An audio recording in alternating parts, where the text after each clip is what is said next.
Pour entretenir pour la biso, peut-être un problème qui t'annise en anzoto. Aujourd'hui, il y a plusieurs techniques en esthétique où qui recourir nango pour prendre soin. Il y a pour alors, les lots n'avaient pas solo, il y a peeling, en wezani les lots, tout le monde en parle, hein, peeling. Alors, bienvenue dans Coloris Club 84, c'est toujours un grand plaisir de partager avec vous et ça biso et sengo. Alors, ce qui m'a liboso, bouyambi biso, en tout cas, mbote nabino, et puis biso peto yambi bino, restez avec nous, surtout ceux qui s'abonner, ou partager, ou liker, en tout cas, c'est ça l'essentiel pour nous. Tikala na biso, tolela est fort. J'espère que les biso est fort. Biso tolela fort. Hein? Voilà, tikala na biso. Alors, bazana biso déjà, en tout cas, merci beaucoup pour votre soutien. Et ça, biso toujours est sengo makasi. Encore une fois, bienvenue dans Coloris Club 84. On se retrouve tout à l'heure hein, pour Tobé Tali Solo, comme il faut. D'accord? Alors, ne partez pas. Restez.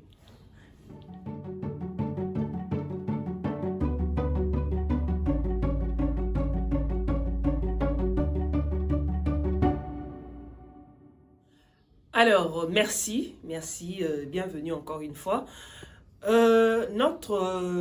Notre peau est constituée de 3 couches principales. Tozana épiderme. Épiderme et zabongo couche mince au tomonaka, au tozomona. Vous voyez cette partie-là, cette couche-là. C'est ça qu'on appelle épiderme.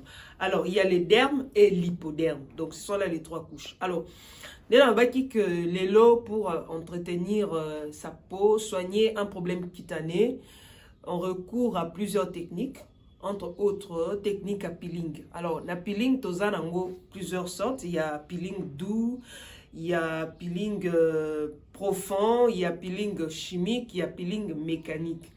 Alors, chaque technique est choisie selon problématique et les résultats attendus. Donc, ce qui peut-être on a besoin de soigner bouton, on a besoin de soigner mélasma, on a besoin de soigner vergeture.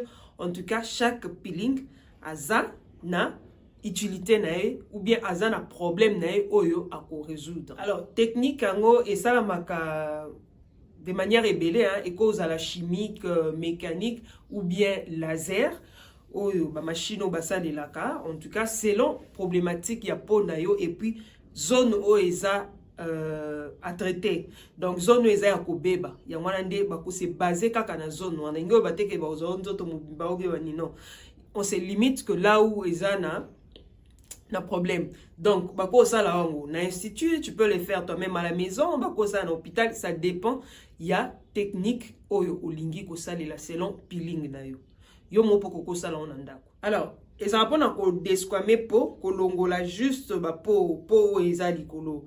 Donc, so parti o ndeza infecté ba ko juste ko sala que o provoquer ndeni ko longola, ba épaisseur nyonso ya po o ekende po ya sika e bota ma place wana. Ya wana peeling. Donc ko longola po so wana. Omoni kozoka tozoka net mutasanet ba gratinure bomoni ba posona ndenge longwaka de soano. Alors ce qu'on a peeling ba força kango pona ko longola posona po ya sika e bota ma place wana e longola pe maladie wana. Donc ezaka mususu basala ngo en profondeur, mususu ezanonga superficiel hein likolo kaka pona ka que parti wana o eza malade et trouver solution. Souvent ba recours kanango pona ko traiter mélasma, ko traiter grossesse. Les lois nous comment ça la vergeture mais c'est compliqué aussi par rapport à la vergeture et puis que ça la acné ba bouton kolongola ba ridule. Alors on recourt à ça de façon que pour ezonga sika grâce à peeling grâce à peeling. Alors différentes techniques à peeling les lois il y a elongi et zébélé tout ça à peeling il y a mécanique. Peeling mécanique ezaka méthode to exfoliaka pona olongola pona biso grâce à gommage. Bon gommage à tout ça là non ozui gommage au salé gommage ezaka nini po elongola ba peau morte o ba peau asika e botama. Oui bato ba mitu na me ekolonga ndeni elongwaka yondo ebité so lingo ça l'expérience ana au sokoli zwa papier mouchoir hein au saleli ubanzo ça gommage moso vandi zwa papier mouchoir na yo leki sango kaka boye na po na yo au moins ke ba poso moko elongwaka yango wana nde peeling mécanique to ça na gommage. Donc au conseil la gommage oni ba brosse to ça la pona ko nettoyer ko longola ba po wana yango wana pe yango wana gommage peeling mécanique ou ezara que to utiliser juste ba grain à gommage pona et ça la que nini et ken chimique peeling chimique to recouraka na ba produit exfoliant ba gel to salelaka. Il y a des gels so pakoli bo omona ke soko zui elambo pangusi okomona elongwe ba gel exfoliant yango wana to bengaka peeling chimique et cause appelle peeling donc ça juste superficiel hein? Superficiel pour les visages donc soko pakoli ozeli omona ngweka okara vraiment te ero pangusa boé omona ba peau elongwe wana ça peeling juste superficiel yango pe to bengi au même moment peeling doux. Hein? Parce qu'ils ont utilisé un produit, il y a acide de fruits. Il y a tout ça là pour la peeling. Oui. Donc, tu recours à un acide glycolique juste pour détruire la couche superficielle. Hein? Que juste le poso, il y a l'icolo. Alors, ils ont bien, il y a plusieurs séances. Hein? Ils ont côté. Donc, ils ont les heures à séance. Il y a plusieurs séances. Et puis, ils ont bien sur le salé libongo au bakisi crème na yo moko. Crème hydratante. Elle aussi ici que ça lango. Parce qu'ils ont provoqué ou provoqué. Aussi, si bongo, au salé crème na yo hydratante pour aux en a problème. Oui, peeling doux ou superficiel, ils ont mingi pour trouver solution par rapport, il y a problème, il y a acné, il y a grossesse, il y a mélasma. Donc, ils ont provoqué juste pour nos longo la kaka, ba nini otomonaka, likolo. Ba tachuana, Europa ko la produit, au moni, ezo bendango vraiment, et bendi, et longo ba posona po na ya sika, et botama. Et ça, te que ozwambele o mikatite. Pour botama il y a par rapport il y a acide glycolique au salé là donc elle vous appliquer en gros il y a le moni ceux qui ont maîtrisé té luka muto ayebi ko sala a ko salé longo sans problème par rapport à ba produit à fruits acide de fruits ils appellent le là-bas ils ont ba lotion sous d'ailleurs na proposé une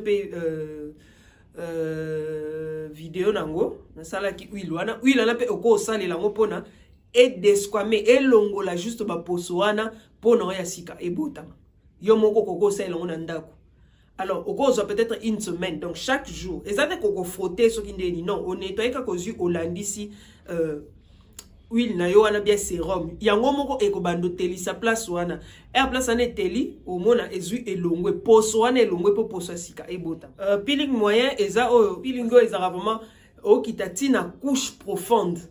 Bon, voilà mingi ezaka ba spécialiste ou ba sali lango et puis souvent ils ont utilisé ba pareil et qui t'a vraiment tina na nina profondeur chose avec na cicatrice ba au sala ke et kota vraiment tina c'est pour elongo lango. Voilà.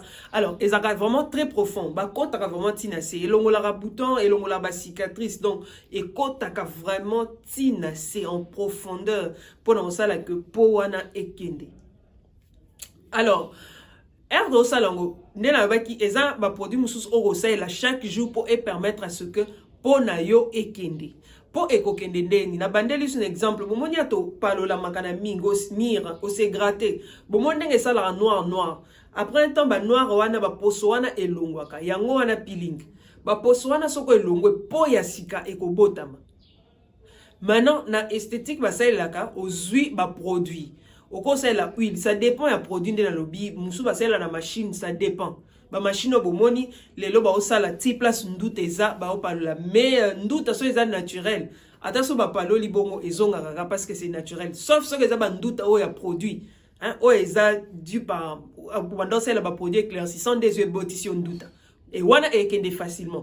Mais so eza na ndoute naturel, o zala na vraiment naturellement. Naturellement ataba lekisi ba machine wana ezaka obebisa na mbongo po ego kendete ekozonga. OK?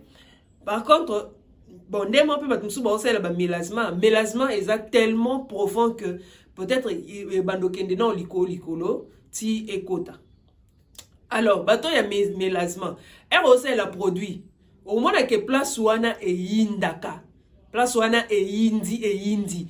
Alors ko yinda bongo soki osalela ba produit muso basalela ozui papier na osoko landisi okomona ba poso moko elongwaka moni ba poso ane bandi ko longwa tika na produit eza que po wana ekende po ya sika e botama ndenge mo pe na bouton ndenge mo na kinto soko sa la peeling au moins que place wana opakoli huile ekoyinda eyindi oui eyindi parce que po wana fo kende po wana ko kende ya sike ko bota ma place wana mais par contre ceux qui oso continuer kana produit malgré que yinda ki wana ba poso wana ezolongwa yo ozo continuer ka produit okomona solution te ekobando continuer ka ko yinda po ya sika so ebotami yo ozo che susu kisele kisu makasi ka bongo ezo yindi sa place wana on mona ko no produit zo sala te yondo ebi ko sa te opakola qui produit na ya tampon et que place wana e yindi sûrement ba isa que ce bandi ko yinda zwa huile ou bien lo opakola ka po elembisa poso elongwa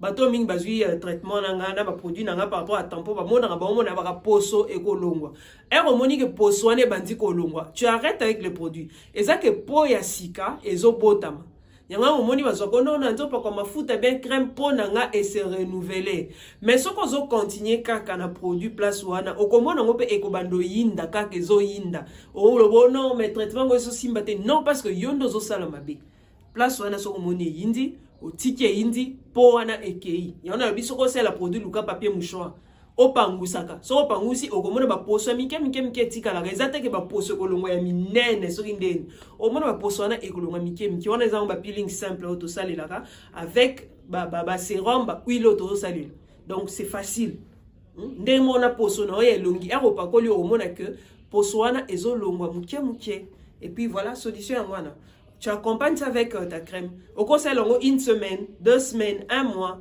et ça rabat temps vraiment ébelleté. Sauf ce qu'il y a une peeling rapide parmi les peeling nyoso na laxibino. Donc tu peux le faire à la maison et dépendre de yo comme pe néanmoins bateau ba c'est l'acide salicylique. Et vous pas coller sur acide salicylique parce qu'il y a des boutons. Sauf que pas coller et que moni déjà que couche wana e indi tika acide salicylique nao.